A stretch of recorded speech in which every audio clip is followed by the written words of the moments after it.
ತಂದಾನೇ ನನಿತಾನ.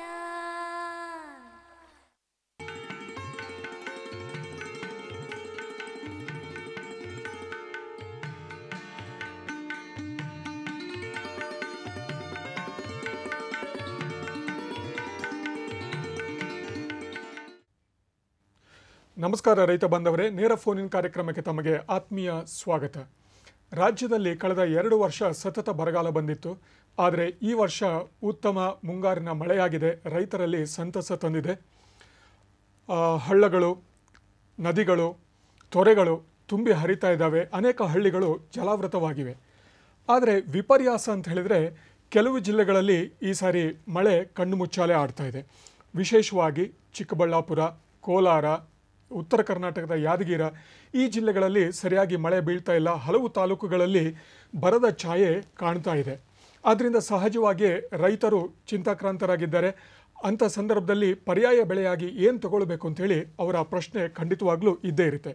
ಈ ಕುರಿತು ಮಾಹಿತಿಯನ್ನು ನೀಡೋದಕ್ಕೆ ನಮ್ಮ ಜೊತೆಗಿದ್ದಾರೆ ಬೆಂಗಳೂರು ಕೃಷಿ ವಿಶ್ವವಿದ್ಯಾನಿಲಯದ ಕೃಷಿ ಹವಾಮಾನ ಶಾಸ್ತ್ರ ವಿಭಾಗದ ಪ್ರಾಧ್ಯಾಪಕರು ಹಾಗೂ ಮುಖ್ಯಸ್ಥರು ಆದ ಡಾಕ್ಟರ್ ಎಂ.ಬಿ. ರಾಜೇಗೌಡ ಅವರು, ಹಾಗೂ ಬೆಂಗಳೂರು ಕೃಷಿ ವಿಶ್ವವಿದ್ಯಾನಿಲಯದ ಕುಷ್ಕಿ ಬೇಸಾಯ ಸಂಶೋಧನಾ ಪ್ರಾಯೋಜನೆಯ ಮುಖ್ಯ ವಿಜ್ಞಾನಿಯಾದ ಡಾಕ್ಟರ್ ಬಿ.ಕೆ. ರಾಮಚಂದ್ರಪ್ಪ ಅವರು.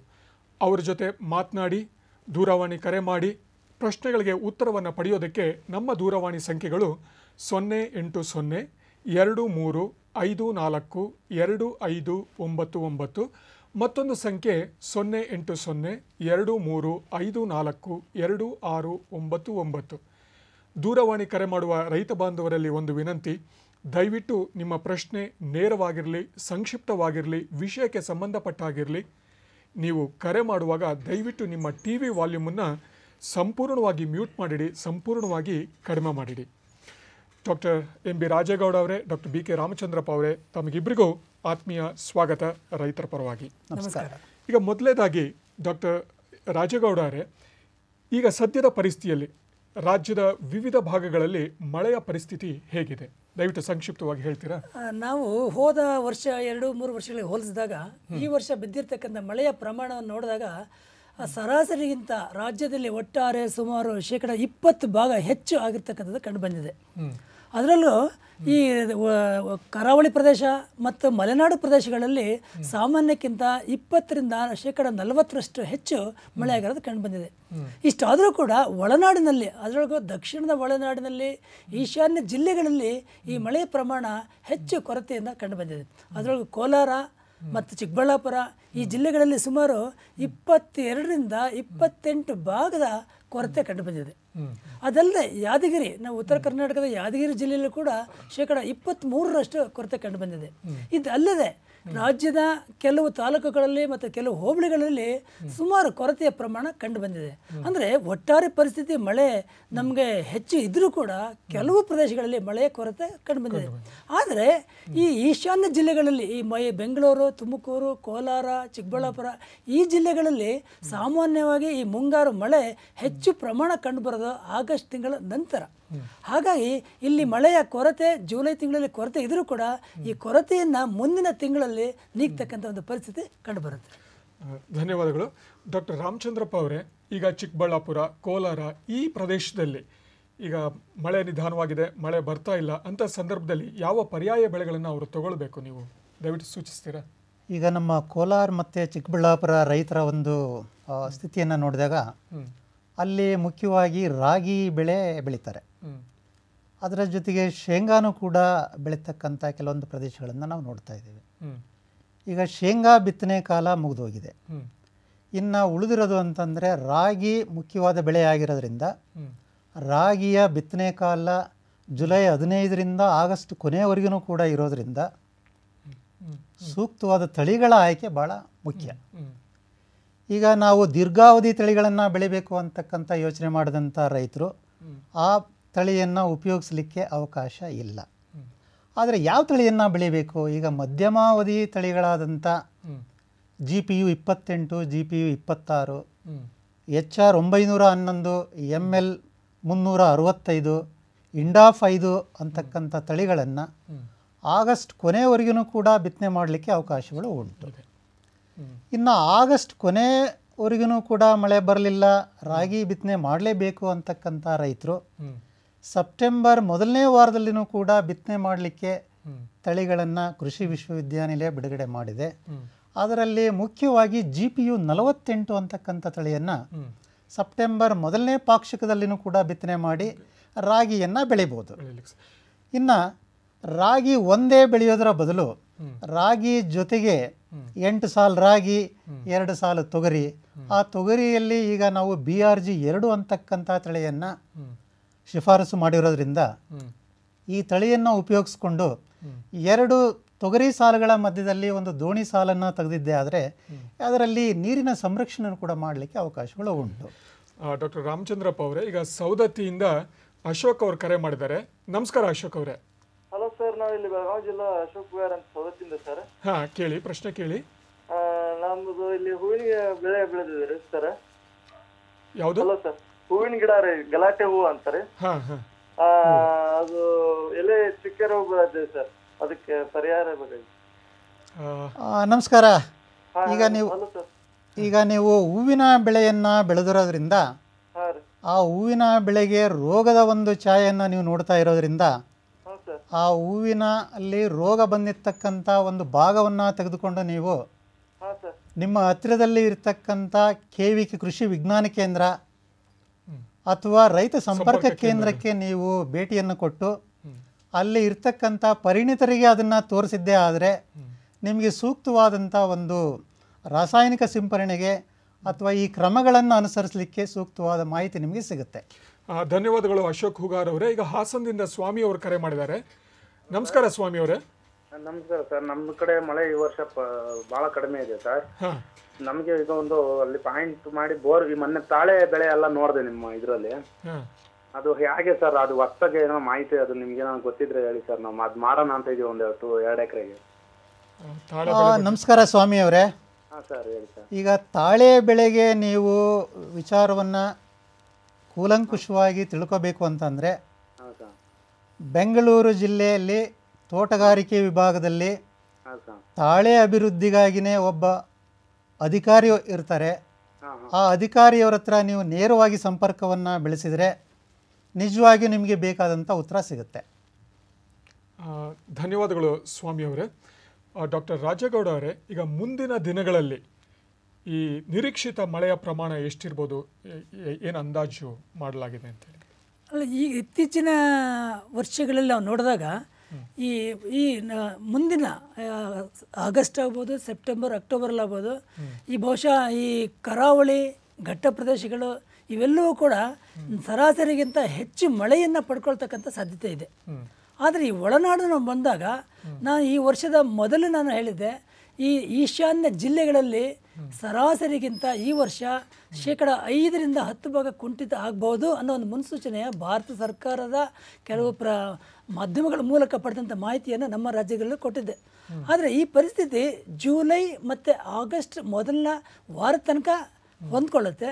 ನಂತರ ದಿನಗಳಲ್ಲಿ ಉತ್ತಮವಾದ ಮಳೆ ಬರ್ತಕ್ಕಂಥ ಪರಿಸ್ಥಿತಿ. ಅಂದರೆ ಆಗಸ್ಟ್ 10ನೇ ತಾರೀಕಿನಿಂದ ವಾಡಿಕೆಯ ಮಳೆ, ಸೆಪ್ಟೆಂಬರ್ ಮತ್ತು ಅಕ್ಟೋಬರಲ್ಲಿ ವಾಡಿಕೆಯ ಮಳೆ ಬರೋದ್ರಿಂದ ಮುಂದಿನ ದಿನಗಳಲ್ಲಿ ನಾವು ಏನು ಪರ್ಯಾಯ ಬೆಳೆಯನ್ನು ಸೂಚಿಸಿದ್ದೇವೆ ಆ ಬೆಳೆಗೆ ಬೇಕಾಗ್ತಕ್ಕಂಥ ಮಳೆಯ ನೀರು ಈ ಮಳೆಯ ಮೂಲಕ ಸಿಗುವಂಥ ಒಂದು ಪರಿಸ್ಥಿತಿ ಇದೆ. ಧನ್ಯವಾದಗಳು ರಾಜೇಗೌಡ ಅವರೇ. ಡಾಕ್ಟರ್ ರಾಮಚಂದ್ರಪ್ಪ ಅವರೇ, ಈಗ ಉತ್ತರ ಕರ್ನಾಟಕದ ಯಾದಗಿರಿ ಇರ್ಬೋದು ಅಥವಾ ಬೇರೆ ಪ್ರದೇಶಗಳಲ್ಲಿ ಮಳೆ ಬೀಳ್ದೇ ಇರುವಂಥ ಸ್ಥಳದಲ್ಲಿ ಅಥವಾ ಮಳೆ ಕಡಿಮೆ ತಡ ಆಗಿರುವಂಥ ಪ್ರದೇಶದಲ್ಲಿ ಏನವರು ಪರ್ಯಾಯ ಯೋಜನೆಯನ್ನು ಹಾಕ್ಕೊಳ್ಬೋದು? ಈಗ ಸುಮಾರು ಜಿಲ್ಲೆಗಳಲ್ಲಿ ಉತ್ತರ ಕರ್ನಾಟಕದಲ್ಲಿ ಅದರಲ್ಲಿ ಕೆಲವೊಂದು ತಾಲೂಕುಗಳಲ್ಲಿ ಮಳೆ ಪ್ರಮಾಣ ಕಡಿಮೆ ಆಗಿದೆ. ಅಂಥ ಒಂದು ಪ್ರದೇಶದಲ್ಲಿನೂ ಕೂಡ ಈಗ ದ್ವಿದಳ ಧಾನ್ಯದ ಬೆಳೆಗಳಾದಂಥ ಉದ್ದು ಇರ್ಬೋದು, ಉದ್ದಿನಲ್ಲಿ ರಶ್ಮಿ ಅಂತಕ್ಕಂಥ ಒಂದು ತಳಿ ಇದೆ, ಅದನ್ನು ಬಿತ್ತನೆ ಮಾಡ್ಬೋದು. ಅದರ ಜೊತೆಗೆ ಈ ಹಲಸಂದಿನಲ್ಲಿ ಸಾಕಷ್ಟು ತಳಿಗಳನ್ನು ಕೂಡ ಕೃಷಿ ವಿಶ್ವವಿದ್ಯಾನಿಲಯಗಳು ಬಿಡುಗಡೆ ಮಾಡಿದೆ. ಹಲಸಂದಿ ಬೆಳೆಯನ್ನು ಕೂಡ ಬೆಳಿಬೋದು. ಜೊತೆಗೆ ಸೂರ್ಯಕಾಂತಿನಲ್ಲಿ ನಮಗೆ KBSH 41, 42 ಮತ್ತು 44 ಅಂತಕ್ಕಂಥ ತಳಿಗಳನ್ನು ಕೂಡ ನಾವು ಆಗಸ್ಟ್ ಕೊನೆಯವರೆಗೂ ಕೂಡ ಬಿತ್ತನೆ ಮಾಡ್ಬೋದು. ಇದರ ಜೊತೆಗೆ ಅವರೇ ಬೆಳೆನಲ್ಲಿನೂ ಕೂಡ HA3 ಮತ್ತು HA4 ಅಂತ ತಳಿಗಳನ್ನು ಕೂಡ ರೈತರು ಬಿತ್ತನೆ ಮಾಡಿ ಈ ಉರುಳಿನಲ್ಲಿನೂ ಕೂಡ ನಾವು ಈ ಆಗಸ್ಟ್ ಕೊನೆಗೆ ಪ್ರಾರಂಭ ಮಾಡಿ ಇನ್ನು ಸೆಪ್ಟೆಂಬರ್ನಲ್ಲೂ ಕೂಡ ಬಿತ್ತನೆ ಮಾಡಲಿಕ್ಕೆ ಸಾಕಷ್ಟು ಅವಕಾಶಗಳು ಇದೆ. ಇದು ಎಲ್ಲ ಸಾಧ್ಯತೆ ಆಗದೇ ಇದ್ದ ಪಕ್ಷದಲ್ಲಿನೂ ಕೂಡ ನಮಗೆ ಈ ತೃಣಧಾನ್ಯಗಳಾದಂಥ ಸಾಮೆ, ನವಣೆ, ಹಾರ್ಕ, ಬರಗು ಅಂತಕ್ಕಂಥ ಬೆಳೆಗಳನ್ನು ಕೂಡ ಆಗಸ್ಟ್ ಕೊನೆಗೆ ಅಥವಾ ಸೆಪ್ಟೆಂಬರ್ನಲ್ಲಿ ಕೂಡ ಬಿತ್ತನೆ ಮಾಡಿ ಬೆಳೆಯನ್ನು ಬೆಳಿಬಹುದು. ಧನ್ಯವಾದಗಳು ರಾಮಚಂದ್ರಪ್ಪ ಅವರೇ. ಈಗ ಹೊಸೇನಹಳ್ಳಿಯಿಂದ ಭಾಸ್ಕರ್ ಅವರು ಕರೆ ಮಾಡಿದ್ದಾರೆ. ನಮಸ್ಕಾರ ಭಾಸ್ಕರ್ ಅವರೇ. ಭಾಸ್ಕರ್ ಅವರೇ ಸರ್ ನಮಸ್ಕಾರ, ಹೇಳಿ ಸರ್. ಪ್ರಶ್ನೆ ಕೇಳಿ ಸರ್. ಈಗ ನಾವು ಸರ್ ನಾವೀಗ ರಾಗಿ ಬಿತ್ತನೆ ಮಾಡಿದ್ದೀವಿ ಸರ್. ನಮಸ್ಕಾರ ಸರ್. ನಿಮ್ಮ ಟಿವಿ ವಾಲ್ಯೂಮ್ ಸಂಪೂರ್ಣ ಮ್ಯೂಟ್ ಮಾಡಿ ನೀವು ಪ್ರಶ್ನೆ ಕೇಳಿ ದಯವಿಟ್ಟು. ಸರ್ ಈಗ ನಾವು ಇದು ಮಾಡಿದ್ದೀವಿ, ರಾಗಿ ಬಿತ್ತನೆ ಮಾಡಿದ್ದೀವಿ ಸರ್. ರಾಗಿ ಬಿತ್ತನೆ ಮಾಡಿದ್ಮೇಲೆ ಮೊಳಕೆನೆ ಬರಲಿಲ್ಲ, ಮಳೆ ಇಲ್ಲದೆ ಕಾರಣ ಗುಣಿ ಪದ್ಧತಿಯಲ್ಲಿ ಮಾಡಿದ್ವಿ.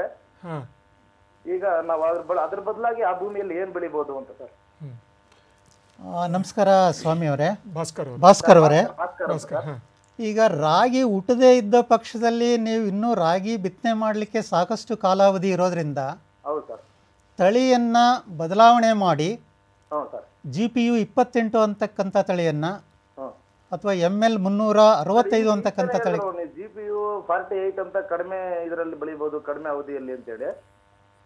ಹೌದು, ಅದು ಇನ್ನೂ ಲೇಟ್ ಆದ್ರೆ ಆ ಒಂದು ತಳಿಯನ್ನ ನೀವು ಉಪಯೋಗಿಸಬಹುದು ಸರ್. ಈಗ GPU 28 ಅನ್ನ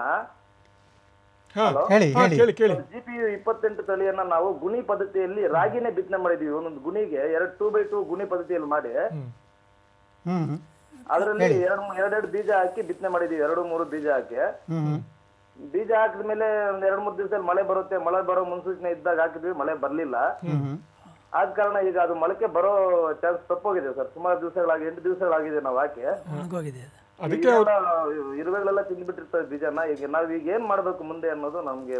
ಇದೇ ಗುಣಿ ಪದ್ಧತಿನಲ್ಲಿ ಇನ್ನು GPU 28 ಅಂತಕ್ಕಂಥ ತಳಿಯನ್ನ ಬಿತ್ತನೆ ಮಾಡ್ಲಿಕ್ಕೆ ಕಾಲಾವಕಾಶ ಇರೋದ್ರಿಂದ ಮತ್ತೆ ನೀವು ಬಿತ್ತನೆಯನ್ನ ಮಾಡಬಹುದು. ಈಗ ಸರ್ ನಾವು ಸಸಿ ಮಡಿ ಮಾಡಿ ಬಿತ್ತನೆ ಮಾಡ್ಬೇಕಾ ಇಲ್ಲ ಹಂಗೆ ಬಿತ್ತನೆ ಮಾಡಬಹುದಾ?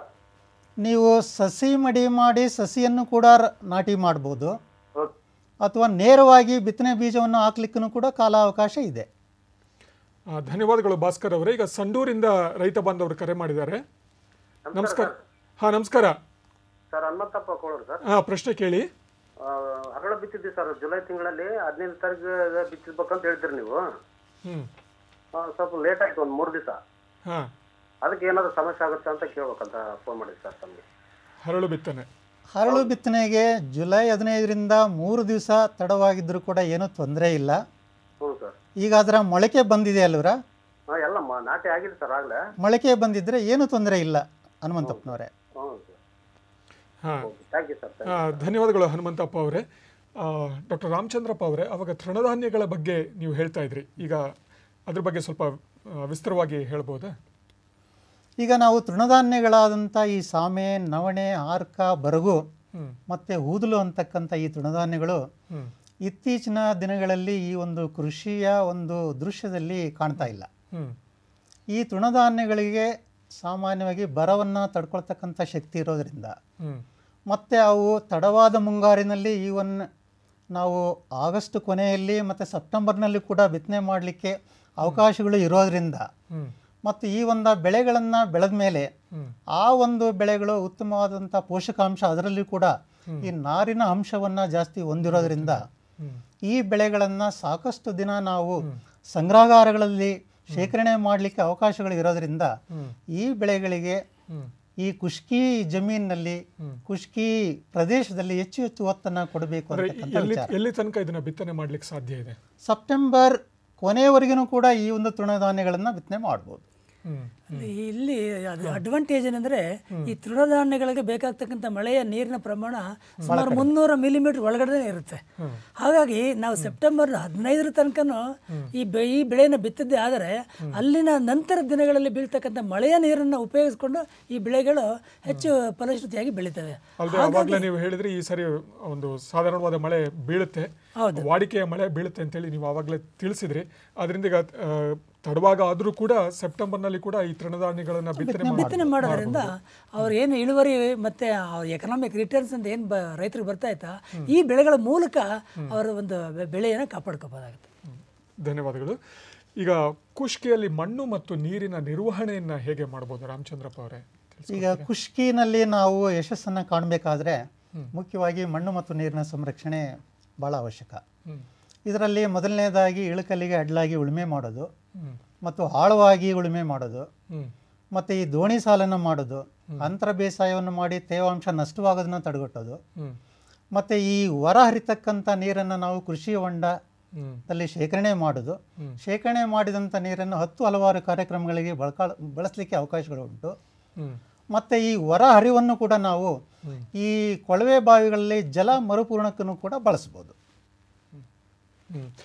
ಈಗ ಮಳೆ ಬಿದ್ದ ಪ್ರದೇಶದಲ್ಲೇ ಈಗ ನೀರಿನ ಒಂದು ಸಂರಕ್ಷಣೆ ಹೇಗೆ ಮಾಡಬಹುದು ಅಂತೇಳಿ ಅಂತ ಈಗ ನಾನು ಈಗಾಗಲೇ ಹೇಳ್ದಾಗೆ ಇಳಕಲಿಗೆ ಅಡ್ಡಲಾಗಿ ಉಳುಮೆ ಮಾಡೋದು ಒಂದಾದರೆ, ಈಗ ಚಿಕ್ಕ ಚಿಕ್ಕ ಮಡಿಗಳನ್ನು ಮಾಡೋದು, ಈ ತಟ್ಟೆ ಆಕಾರದ ಗುಣಿಗಳನ್ನು ಕೂಡ ಮಾಡೋದು ಮತ್ತು ಈ ಇಳಕಲಿಗೆ ಅಡ್ಡಲಾಗಿ ನಾವು ಏರಿಗಳನ್ನು ಹಾಕೋದು, ಬದುಗಳನ್ನು ಹಾಕ್ಕೊಂಡು ಅಥವಾ ಒಡೆದು ಹೋದಂಥ ಬದುಗಳ ಒಂದು ದುರಸ್ತಿನೂ ಕೂಡ ಮಾಡಿಕೊಂಡು ಸೂಕ್ತವಾದ ಬೆಳೆ ಪದ್ಧತಿನಲ್ಲಿ ದೋಣಿ ಸಾಲನ್ನು ಮಾಡಿಕೊಂಡು ಈ ಬಿದ್ದ ಪ್ರದೇಶದಲ್ಲಿ ಮಳೆ ನೀರಿನ ಸಂರಕ್ಷಣೆ ಮಾಡ್ಬೋದು. ಡಾಕ್ಟರ್ ರಾಜೇಗೌಡ ಅವರೇ, ಈಗ ರೈತರಿಗೆ ಮಳೆ ಪರಿಸ್ಥಿತಿ ಬಗ್ಗೆ ಒಂದು ಕಿವಿ ಮಾತು ಸಂಕ್ಷಿಪ್ತ. ಏನು ನಾವು ರೈತಾಪಿ ಜನಗಳಿಗೆ ಪ್ರತಿ ಜಿಲ್ಲೆಗಳಲ್ಲೂ ಕೂಡ ಈ ಕೃಷಿ ಹವಾಮಾನ ವರದಿಯನ್ನು ನಾವು ವಾರಕ್ಕೆ ಒಂದು ಸಾರಿ ಎಲ್ಲ ಜಿಲ್ಲೆಗಳಲ್ಲೂ ಕೂಡ ಈ ನಾವು ಇಂಟರ್ನೆಟ್ ಏನು ಹೇಳ್ತೀವಿ ಅಂತರ್ಜಾಲದ ಮೂಲಕ ಎಲ್ಲ ಜಿಲ್ಲೆಯ ಜಾಯಿಂಟ್ ಡೈರೆಕ್ಟರು ಅಥವಾ ಡೆಪ್ಯೂಟಿ ಡೈರೆಕ್ಟರ್ ಆಫ್ ಅಗ್ರಿಕಲ್ಚರು ಮತ್ತು ಇದನ್ನು ನಾವು ಇಂಟರ್ನೆಟ್ಟಲ್ಲಿ ಹಾಕಿರ್ತೀವಿ. ಅಲ್ಲಿ ಹೋದ ವಾರದ ಮಳೆಯ ಪರಿಸ್ಥಿತಿ, ಬೆಳೆಯ ಪರಿಸ್ಥಿತಿ, ಮುಂದಿನ ವಾರ ಮಳೆಯ ಪರಿಸ್ಥಿತಿ, ಹವಾಮಾನದ ಪರಿಸ್ಥಿತಿ, ಈ ಬೀಳ್ತಕ್ಕಂಥ ಮಳೆಗೆ ತಕ್ಕಂತೆ ಕೃಷಿ ಚಟುವಟಿಕೆಗಳನ್ನ ಯಾವ ರೀತಿ ಮಾಡಬೇಕು ಅನ್ನೋ ಮಾಹಿತಿಯನ್ನು ನಾವು ಕೃಷಿ ಹವಾಮಾನ ವರದಿಯನ್ನು ಪ್ರತಿ ವಾರಕ್ಕೊಮ್ಮೆ ಎಲ್ಲ ಜಿಲ್ಲೆಗಳಿಗೂ ಕೊಡ್ತಾ ಇರ್ತೀವಿ. ಈ ಮಾಹಿತಿಯನ್ನು ನೀವು ಪ್ರತಿ ವಾರ ಉಪಯೋಗಿಸ್ಕೊಂಡು ಕೃಷಿ ಕಾರ್ಯಕ್ರಮಗಳನ್ನ ಮಾಡಿಕೊಂಡ್ರೆ ನಿಮ್ಮ ಬೆಳೆಗಳನ್ನ ಹೆಚ್ಚು ಪ್ರಧಾನವಾಗಿ ನೀವು ಕಾಪಾಡ್ಕೋಬಹುದು ಅಂತ ಒಂದು ಮಾಹಿತಿ ಹೇಳ್ತೀವಿ. ಡಾಕ್ಟರ್ ರಾಜೇಗೌಡ ಅವರೇ ಹಾಗೂ ಡಾಕ್ಟರ್ ರಾಮಚಂದ್ರಪ್ಪ ಅವರೇ, ಸದ್ಯದ ಮಳೆಯ ಪರಿಸ್ಥಿತಿ, ಅದಕ್ಕೆ ಅನುಗುಣವಾಗಿ ಪರ್ಯಾಯ ಬೆಳೆ ಯೋಜನೆ ಏನು ಮಾಡಬೇಕು ಅನ್ನೋದ್ರ ಬಗ್ಗೆ ನೀವಿಬ್ಬರು ಉತ್ತಮವಾದ ಮಾಹಿತಿಯನ್ನು ನೀಡಿದಿರಿ, ರೈತರ ಪ್ರಶ್ನೆಗಳಿಗೆ ಉತ್ತರವನ್ನು ನೀಡಿದಿರಿ. ತಮಗಿಬ್ಬರಿಗೂ ಹೃತ್ಪೂರ್ವಕ ಧನ್ಯವಾದಗಳು. ರೈತ ಬಾಂಧವರೇ, ನಮಸ್ಕಾರ. ನಮಸ್ಕಾರ. ನಮಸ್ಕಾರ.